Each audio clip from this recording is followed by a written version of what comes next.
Welcome to my new Live Good tutorial at pag-uusapan natin ngayon dito sa video na ito kung paano ba i-transfer yung ating komisyon sa ating credit wallet.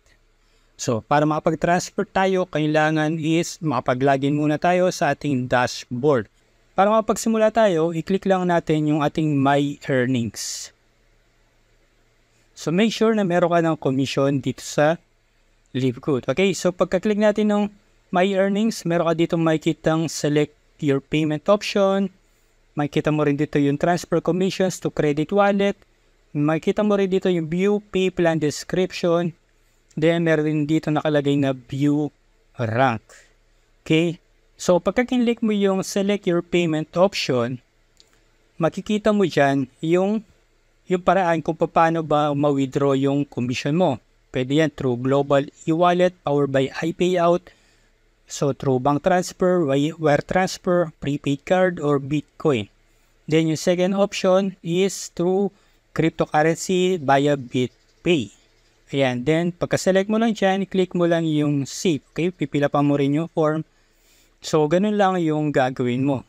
Then, ngayon, pupunta na tayo dito sa ating transfer commission to credit wallet. So, sa ngayon, meron na akong kinita na $54. It's a Live Good at gusto ko sanang gamitin pambayad for membership ng aking team at kapag ka merong bagong sasali. Okay, so yung $50, so pwede kong magamit pambayad for affiliate membership. Now, ito-transfer natin commission to credit wallet. Sabi dito, Live Good now gives you the opportunity to use your commissions to purchase product for yourself or for others in your team.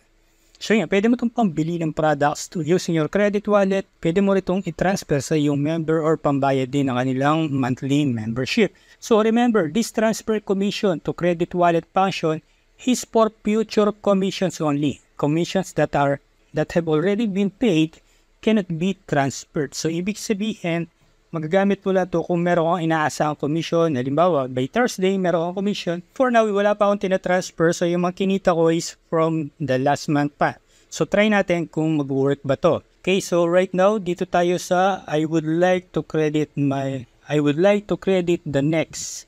So, meron doon, ilalagay mo lang yung amount of your earnings para mag-credit sa ating credit wallet. Okay, kaya pwede mo rin i-credit lahat ng earnings mo. So, sa ngayon, meron tayo $54. So, isa-save natin yan para ma-transfer sa ating credit wallet. So, sabi nga doon, your selection has been updated. The next $54 that you earn will be placed in your credit wallet. So, after that, commissions will go back to being paid as usual and will not be credited to your credit wallet unless you updated the selection at any time. Then, click lang natin yung continue. Ayan. So, after that, so wait lang natin within 24 hours. Okay? So, dito po yung ating payment, ang releasing ng commissions every Thursday. Okay? So, dito sa Philippines is by Friday mo na makikita, marereflect yung payment mo. Okay? So, ganun lang po kadali ang mag-transfer ng ating commission through credit wallet. Kung interested kayo to be part of Live Good, I highly recommend na mag-join na kayo dahil ikaw ay trending ngayon worldwide. Okay, you can do this business anywhere, anytime. Okay, so that's all for now. So kung meron kang question, just leave a comment below. At kung gusto mo nang sumali or gustong makita yung buong detalye about the Live Good business, just click the link below. Okay, so thanks so much for watching and see you on my next video.